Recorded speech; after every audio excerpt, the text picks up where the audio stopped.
Bismillahirrahmanirrahim. Jadi kaum muslimin dan muslimat, membenci dan mencintai itu adalah hak setiap manusia, hak asasi manusia. Saya pasti akan mencintai kalau di sini ada iman, saya mencintai saudara yang beriman dan benci kepada kekufuran. Kan salah satu nikmat Allah itu kan adalah wa'lamu anna fikum Rasulullah law yuti'ikum bi katsirin min al-amri la'anittum walakinallaha habbaba ilaikumul iman.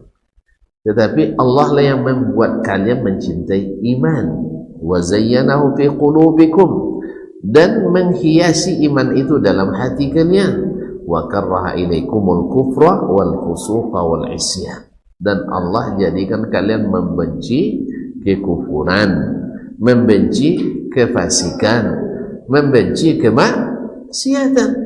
Kalau benci maksiat otomatis benci kepada pelakunya, sah? Benci kepada kekufuran otomatis wajib benci kepada pelakunya. Benci fasik tentu benci pada pelakunya, sah? Tetapi kebencian tidak boleh membuat kita gelap mata. Ya, antum suka enggak istri yang pelawan? Bukan orang pelalawan. Pelawan tuh pelawan? Enggak suka kan? Kalau antum punya 3, mana yang paling aku senangi? Yang satu taat mutlak, yang satu pelawan mutlak. Nah, antum suka yang mana? Yang tak. Benci kan? Benci, akan lahir kebencian itu. Tapi boleh enggak antum menzaliminya? Enggak boleh. Enggak boleh. Wajib adil, sekalipun dia sendiri pelawan sama kita. Tapi hati tak bisa dibantah. Saya lebih senang pada yang punya kelebihan tadi. Ya Pak ya? Jelas? Jelas tuh? Jadi ada benci, tapi tak boleh menzalimi. Benci pada orang kafir tak, tapi tak boleh sembarangan menzalimi orang kafir. Inilah akidah kita.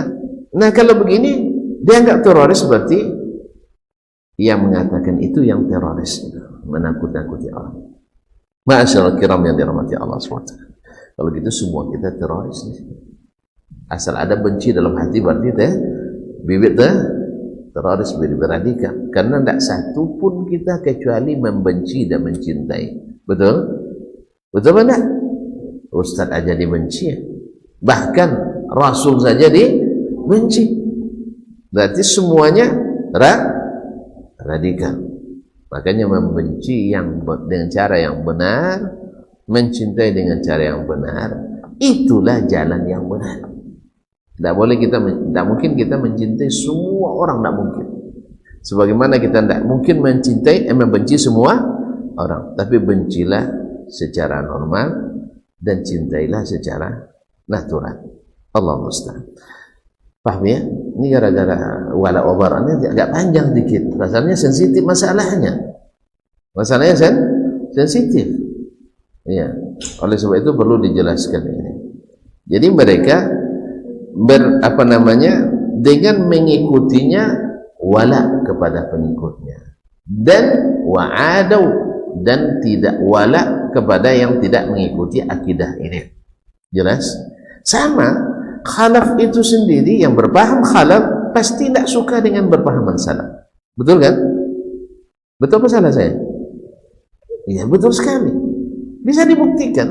Tadi saya katakan, bila masjidnya khalafi, maka ustadznya tidak akan masuk ustadz salafi. Tapi kalau bila masjidnya salafi, mustahil juga masuk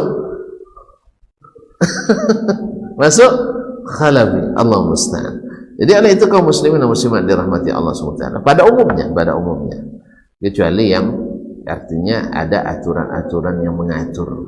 Misalnya masjid pemerintah, ya di situ kan milik semua kalangan. Kalau saya diangkat misalnya jadi pemimpin di masjid pemerintah, saya juga harus menerima instruksi dari pemerintah atasan. Awak kan di-SK kan? Betul ya? Betul enggak? Di-SK-kan. Kalau sempat misalnya saya ngurus Masjid Agung An-Nur misalnya, atasan saya siapa? Hah?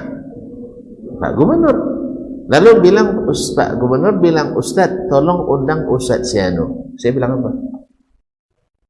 Hah? Ya atau tidak? Paling-paling bisa masukkan. Bagaimana dengan Ustadz Siano misalnya? Oh enggak, saya sudah telepon dia tadi. Berani tolak? Berani tolak Pak? Enggak mungkin lah, enggak hikmah juga untuk bilang, Pak, kalau tetap Bapak Ustadz itu Bapak undang, saya berhenti saat ini juga. Enggak hikmah tuh, rusak dakwah kalau dengan cara itu. Makanya enggak semua orang bisa masuk ke lini ini. Jelas? Jadi kalau yang enggak bisa masuk, jangan masuk. Karena akan merusak dakwah nanti. Oh itu ya. Kalau gitu mau betul radikal orang-orang ngaji salafnya. Akhirnya akan timbul image itu semakin mengkristal itu. Memang susah. Tidak bisa bertaamul dengan mereka dengan benar. Awak sebagai gubernur minta ustadz berhenti dia gara-gara nolak. Bagus enggak? Jadi presidennya tidak bagus. Makanya perlu keahlian berkomunikasi. Nabi kan dulu juga punya keahlian itu. Dilarang pergi Mekah untuk umrah. Padahal membatalkan amalan itu kan dosa. Iya kan? Dan kemudian mereka sudah mulai punya kekuatan. Tapi Nabi SAW dapat wahyu. Belum saatnya. Sekarang kalian pulang saja dulu. Padahal tinggal 68 km lagi. Dari 400 kilo lebih jaraknya. Itu biasa tahun sulit. Makanya ada mundur selangkah untuk maju 5 langkah. Itu biasa dalam dakwah. Melakukan mudarat yang lebih kecil untuk maslahat yang lebih besar, atau menghindari mudarat yang lebih besar. Jangan gara-gara ini nanti langsung dia mengundurkan diri di saat itu juga, akhirnya tak ada kesempatan lagi selamanya untuk masuk berdakwah. Jelas? Jelas. Jadi memang berdakwah di kalangan sendiri itu lebih mudah daripada berdakwah di luar. Dan memang tidak semua punya keahlian itu. Semoga Allah SWT mudahkan bagi kita. Amin.